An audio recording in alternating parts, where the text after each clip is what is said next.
So this is the first game that we have. Now keep in mind, none of these games are in any of the online database, which is another reason I do want to show them, because they're basically lost in the sands of time if I don't show them to you guys. And we are going to do a little bit of it. I'm going to sort of do some analysis more for historical purposes than anything else. But as many people know, Emory Tate, very strong international master. I had the pleasure of playing him many times when I was quite a bit younger. His son Andrew Tate recently has become very popular in social media circles for a plethora of reasons, of which I do not need to go into. However, many people have asked me what it was like playing Emory, you know, have I played him many times, etc., etc. So we have a couple of games to go over. Now I did dig through my old games. I found my games database from which I entered all my games manually by hand into ChessBase. I know that seems kind of crazy to people nowadays because everything is just saved instantly, but from about 1998, my personal games database, I have games from 1998 all the way to 2008, and around that time I started playing elite tournaments. All the games were saved and recorded, so I didn't need to enter them. But I did actually have some of my save games with Emory. Thank you to Gokul, thank you to Aaron, appreciate it. So all right, first game we're going to look at is a game that I played against Emory Tate. Now this was played in the third round of the Chicago Open in the very fateful year of 1998, which I know is before a lot of chat was born. Now I remember this quite well because it was a very tough tournament. I believe I won the first round. In the second round I lost a tough game to the former United States chess champion Larry Christensen, and in the third round I had the white pieces against the former top G Emory Tate. Let's go into the game. So the game starts with e4. Now he plays c5. Only 25-11. Yes, you guys, this was 1998. I was only 25-11 USCF rated when I was 12 years old. Like whatever, that's what top G's do. So e4 c5, knight c3. Again, another thing that I've said before is when I was growing up, a lot of what I played was featuring the Grand Prix setup against the Sicilian, and this game is no exception. So I play f4 here, bishop g7, knight to f3. Now we get pawn to a6 played by Emory. I play d4 here. Now again, the main thing is when you play, generally you play the Grand Prix setup, the idea is that you want to play bishop c4 and put pressure on the diagonals. I played it many times online, as you've seen, but against this a6 move is very tough because you can't really play bishop c4 because b5 attacks the bishop. If bishop d5, rook a7, black will play e6 and kick the bishop back next move. If you do play a move like a4 here, for example, once again, I think after knight c6, bishop c4, been a long time since I've looked at this stuff, but I think e6, knight g7, and d5 is actually quite good for black here. So here I play d4. We get pawn takes pawn.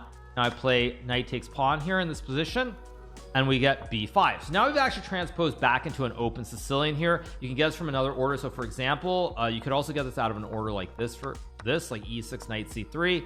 Sorry, not e6, like g6, knight c3, bishop g7, f4, b5. So we have a transposition back into an open Sicilian here. So b5, I go bishop e3, guarding the knight, also preparing potentially to play queen f3 here and castle on. Bishop b7. Now I play a3 to stop b4. If I were to play something like bishop e2 after b4, computer thinks white is probably okay after knight d5. If you were to go knight a4, you hang the pawn, but even knight d5, e6, knight b4, bishop e4, black is going to get a big center here after takes in d5.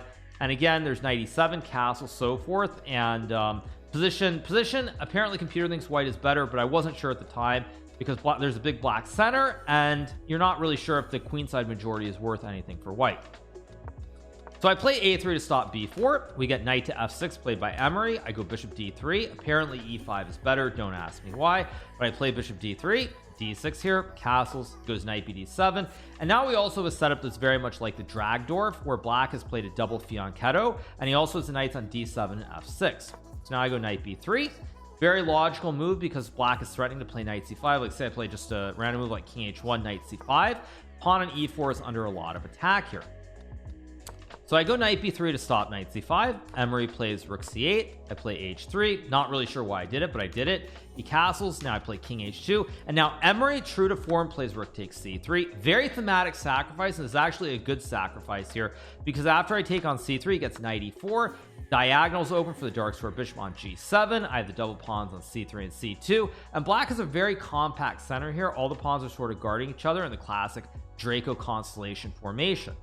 So here he plays queen a8, which is a mistake, instead of playing knight e4, which allows a4. Now the reason behind queen a8 is also very logical.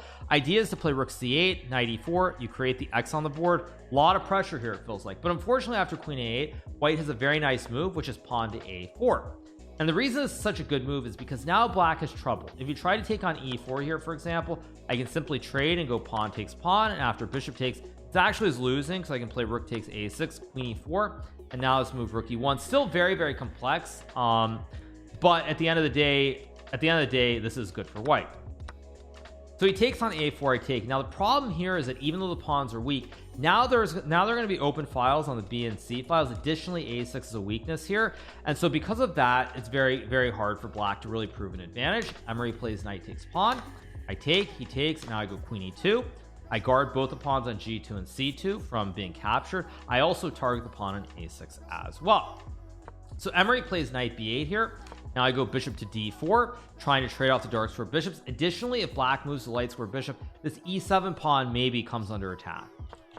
So after bishop d4, he plays bishop h6. Now I play this move f5. Apparently in my notes, I gave this move an exclam, because at the time when I would analyze games, I did make notes. There are some notes in these games because they're in my old database, and I apparently gave this move an exclam, and I'm not sure why I did, but I did. So I played f5. He goes rook e8. Let's see, is f5 actually best? Apparently it's not best. Apparently computer likes bishop g7. Okay, computer likes bishop g7. I'm a little confused by this. I guess it says takes queen e4 and white's better. Okay, apparently bishop g. Okay, that's actually quite funny. That's actually really funny. So anyway, I play f5 here. He goes rook e8, moving the rook off the f-file to guard the pawn on e7. Now I play rook a2.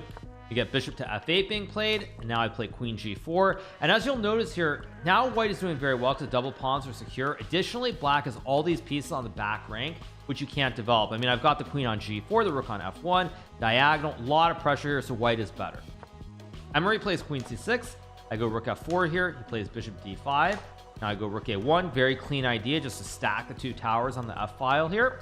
e5 is played. Of course, even in 1998, the rule of en passant was still very much in effect. So I play pawn takes pawn, bishop takes pawn. I go queen g5, trying to create the classic battery and a checkmate. Apparently this is a mistake here because black can go knight d7. Let me see, why is this a mistake? Computer likes queen f3, and I guess it's just because now with the knight on d7, black covers f6, and there's d5, bishop d6, etc. Anyway, I play rook to h4 here. Emory plays knight e5. Very, very good move, by the way. There's a very, I guess it's not really a threat, but maybe I thought that I could do something like, I don't know, something like rook h7 maybe, and queen h4 to try and create the classic right triangle checkmate. Although there is bishop h6, bishop e3. And I do think even here, white, it feels like white's better. Black's probably okay, but there still are some dark square weaknesses. At any rate, Emory plays knight e5. I play rook f4. Emory goes bishop c4, which is a mistake. He could have played knight d7 to offer a draw. He also could have played h6 and had a slight advantage, but he goes bishop c4. Now I go knight d2, rerouting the pony, trying to get it to f6 for the fork. He goes h6. Now I play queen to g3 here. Pawn to d5, which is sort of the fatal blunder, although apparently I missed it. I played king h1. Rook e1 apparently is just winning because of the pin. And after bishop d6, I can just go king h1 here because the knight can't move, and then I have rook f6, rook h4, etc., etc. So here I play king h1 instead. Emory goes knight d7, breaking the pin, but now I'm able to trade. And now after queen f3, I hit the pawn on f7, the queen on c6 here. Additionally, I have this really good wooden shield. This bishop on d4 is just targeting all the diagonals, so because of that, the bishop on f8 is very passive. And now Emory plays queen e6. I line up the classic legendary triple stack.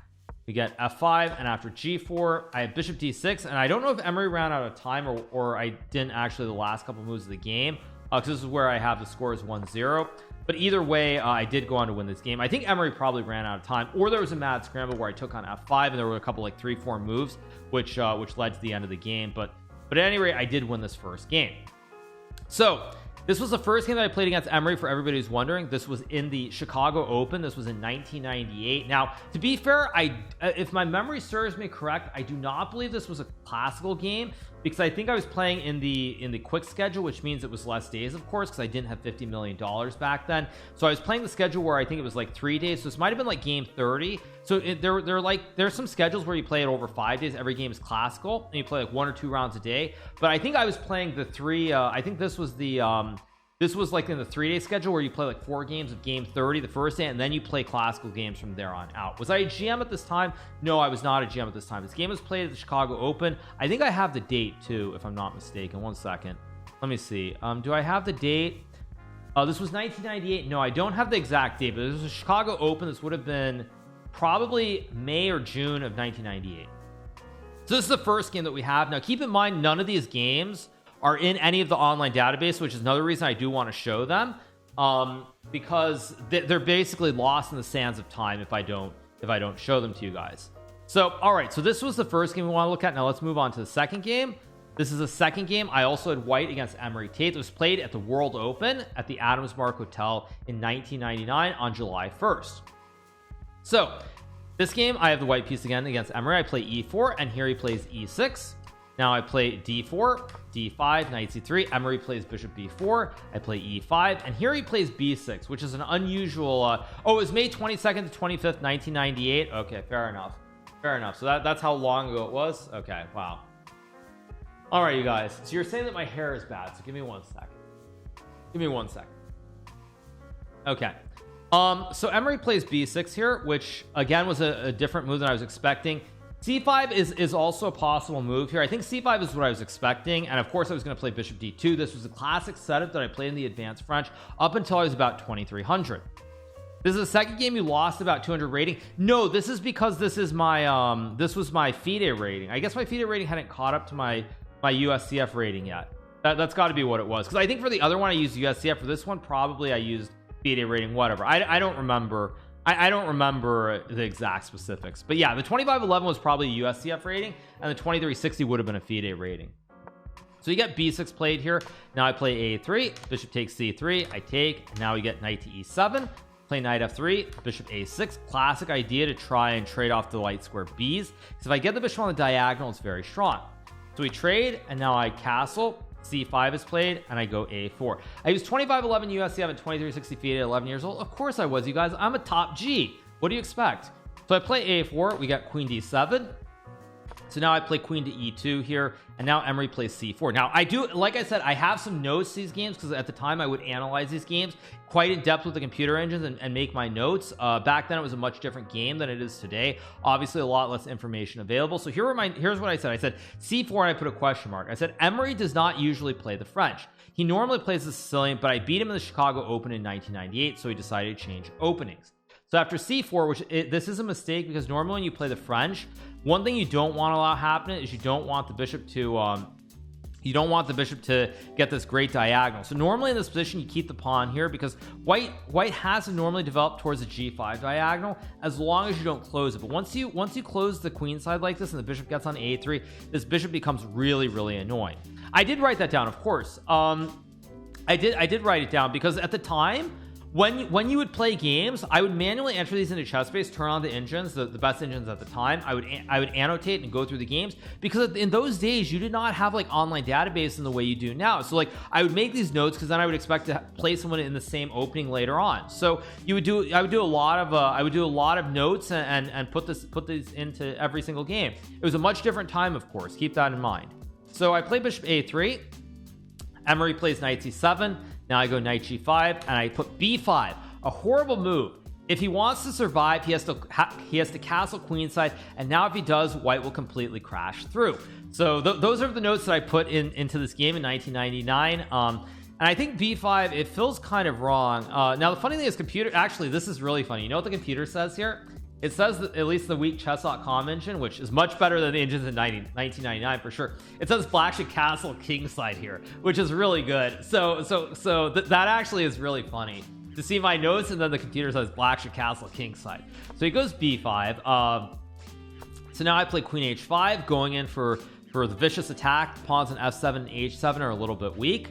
And now knight g6 is played. Wow, calling Tate's dad a horrible move maker. Good one, you guys. Good ones. So queen h5, knight g6. Now here I play bishop d6, which is based on a theme. I of course have a very nice wooden shield here, obviously, but more importantly, the queen side is kind of opening up, and black can't castle kingside, first of all, because of the bishop. But even if he could, he would get checkmated. So now I think at the time my reasoning was that I'm going to try to keep the queen side open. So when he tries to go queen side, he's going to lose really badly. So after bishop d6, Emory plays h6, which is a big mistake because now I play this very nice move, knight takes f7, which is a sort of a semi-sacrifice. But the problem is now if black takes with the queen, for example, I just take on c7. When he takes back, I just take the knight, and now, I mean, he can play queen f7, but after trades and takes, let's say rook b8, rook a5, followed by rook a1, white is simply up 2 pawns here and completely winning. And after black takes with the king, for example, now I can just simply go f4 here. And the problem is the king is glued, or the knight I should say is glued. The king is stuck here. If you move the king, I take, of course. And if you play something like knight e8, now I just completely crash through with f5. Pawn takes, rook takes. If you move the king, you lose the knight. If you go knight f6, of course, I just capture. So it's completely winning. So Emory tries to get tricky here, and he plays this knight f4 move. But unfortunately, this doesn't do anything because now I go queen to f3. And after queen takes f7, I play bishop takes c7. And again, black is the problem where the queen can't guard everything all at the same time. So Emory plays g5. I go bishop d6. You get queen g6 here. And now I just take on b5. Queen takes c2 is played. I go pawn to b6. Emory plays rook h7. I'm threatening to go b7 and b8. So he plays rook h7. Now I go bishop to c7 here, blocking off the rook from the protection. And again, I threaten to play b7 and make a new queen. Plays rook c7, I take. He goes king d7 here, and now I just have to clean it up. I go king h1, king takes c7, pawn to g3. He goes queen d3. We do trade the queens here. Now this should be very cleanly winning, but there could be some issues because black is a great knight and a passed pawn. But I go f4, takes a5, and now here I play f5. He takes, I take back. He goes king d7, play h3. Goes a4. Now it's worth noting I misplayed this game. This looks completely winning, but I did misplay this. He goes rook f7, king c6, rook f6, king b5. I make a check, king a5, e6, rook e8, and now here I played rook f5, which is, I guess white is still winning, but this is a fairly serious mistake because after rook f5, black can take, and after rook d5, king a6, this pawn is very fast, or ideas like rook e2 and knight f2, and it's not so simple to win. So this would have been a little bit better. At any rate, what I wrote in my notes is that I basically meant to play rook f7, and then I went rook f5. So he plays a3 here, which is a big mistake. This actually now just loses because I take king a4, rook d7, threatening to create the classic ladder checkmate here. Goes knight b2, blocking it off so the king can get in. But now I go d5, king b3, and now I just go e7. If black plays a2, I just go rook a1. So he goes king a2, rook f1, knight a4, and now I just go d6, knight c3, rook to d8, and the game is over. Black loses the rook, and or I will simply get a queen along the way. This was the second game against Emory. This was played at the World Open in 1999. So now we'll move on to the third game that I play against Emory Tate. Now this game was played in one of the side events, actually, as I'm looking at the notes of the game. I had the white piece against Emory Tate. Now this was played during the World Open, but as I'm looking at my notes, it says World Open Wednesday action. So what this means is normally when there are tournaments like the major event like the World Open, in the old days there would be side events. So for example, if you have a game at say 12 o'clock and 7 o'clock, two classical games of chess, if your game finishes quickly enough, you could play in like a game 30 event that starts like 4 p.m. and ends at 6 p.m.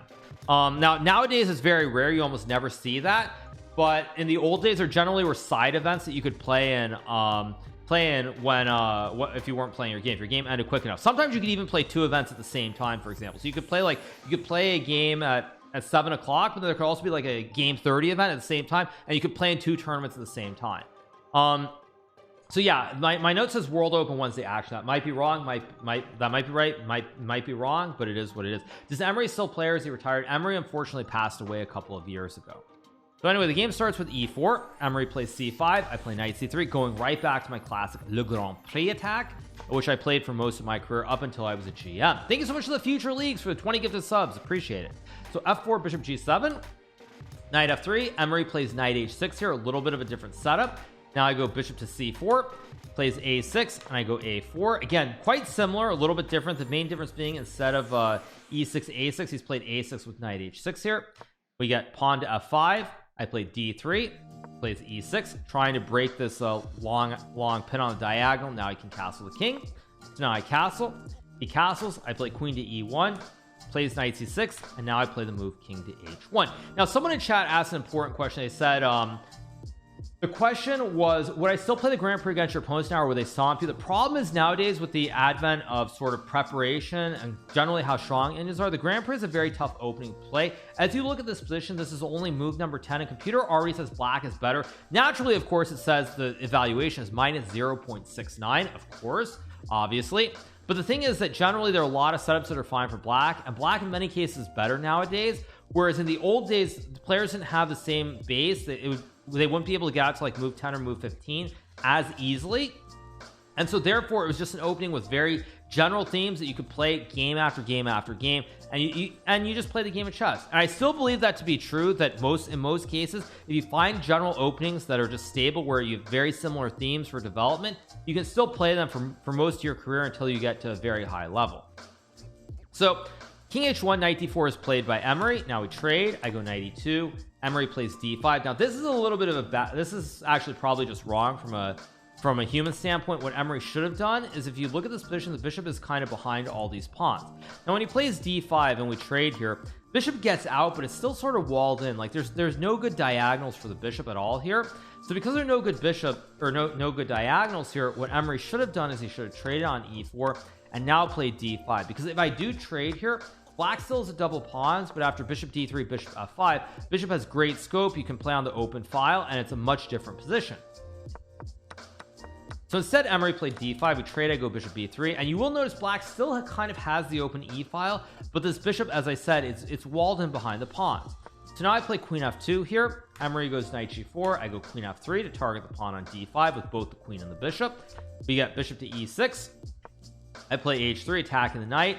Now Emory goes knight h6, which is a mistake. He probably should have played knight e3 here. I suspect, again, I don't know for sure now, of course I don't know what I was thinking at the time, but I suspect that Emory was afraid of knight d4, because after knight f1 I can go knight e6, rook e6, and now bishop takes d5, and there's a very nasty pin. And after, say, queen d7, takes, white is simply up 2 pawns here and should win the game. And of course, if I play rook e1 here, black can go queen b6 and black is fine. And also after knight d4, black does not have to take, as I was saying here. Black can take, and after bishop e3, bishop b2, rook b1, bishop g7, even material, and the position should be about even, I would say. Maybe computer says white's a little bit better now, but I still think it's closer to even than white being better. Instead, Emory plays knight h6. Now I go queen to f2, and now you see the problem with the position, which is that bishop looks nice, but it's sort of blocked by the pawns, and now his pawn on d4 is very weak. Also, the pawns on d5 and d4 being stacked really make it difficult for black to play. So we get queen b6. Now I go a5, queen c5, and now I play bishop d2, finishing my development. Now I have a couple ideas. I can go knight g1, knight f3, knight e5, g5 with rook e1, or I can also go rook a4 to play against the pawn on d4. So now we get rook a c8. Now I play rook to a4, doing the rook lift, targeting the pawn on d4. Emory plays bishop d7. Now here I go rook b4. Emory takes on a5. Go knight takes d4 here. Plays queen c5. And now I play the move c3, just reinforcing the support of the rook and the knight. Now I'm not sure if this is the best move, but computer actually likes it quite a bit. I think the reason I played it is quite simply because I want to go queen f3 and target the pawn. I can't play queen f3 here because then I would lose the knight on d4, I think. Although there still is queen d5 and it's complicated, but c3 sort of supports the rook and the knight, and now I prepare queen f3. Bishop c6 is played. Now I go knight takes bishop. Emory takes with the queen, and now I go rook to b6, attacking the queen again. Goes queen to d7, only square to hold both the pawns. Go queen f3, rook d8. Now I play bishop e1, another very, very good move by me, because the point is I just want to go bishop h4 and remove the rook from d8, where it's guarding the pawn on d5, because right now they're two defenders, the queen and the rook, and I just want to go bishop h4, force the rook off, and then gobble on d5. So Emory plays bishop f8. Now I go d4. I think if I play bishop h4, yes, if I play bishop h4, there's this very nasty trick with bishop c5, because now if I take on d8, he can take with the rook, and my rook is actually stuck here on b6. Everything is still guarded. Like, he guards d5 with the queen and the rook, and if I go rook f6 after king g7, the rook is just trapped. There simply are no squares for the rook to go. So because of that, I played d4 to stop bishop c5. Also, now the pawn on d5 is a permanent weakness. Emory goes bishop e7 to stop bishop h4. Go bishop f2. King f7 is played here. Now I play rook to e1. Goes bishop f6. Now here I play c4. Not the best move. Computer actually says rook takes f6 is winning on the spot, because after takes, bishop h4 check, king f7, I can go check. takes, and bishop d5. I think bishop d, or maybe I take, actually no, I think I take first and then bishop d5. And again, knight is terrible. It's on the rim, no squares to go to, and the bishop, I mean, just an awesome wooden shield here. Active queen as well, weak king, should be game over. Instead I play c4. Now you know what's funny, and this is how you know that I was analyzing games at the time, is I put c4 and I put an exclam next to this move, even though rook f6 is just a clean win. So it's a little bit as you see, like, computers are not as good as they are now. So I put an exclam, like I thought c4 is a really good move. So Emory plays king g7. Now I go c5, and here the idea is to go rook d6 and win the pawn on d5 once again. So he goes knight f7, stopping rook d6. Go rook e to e6, doing the lateral stack. Plays rook c6. I trade, and now I go bishop to a4. Emory plays rook c8.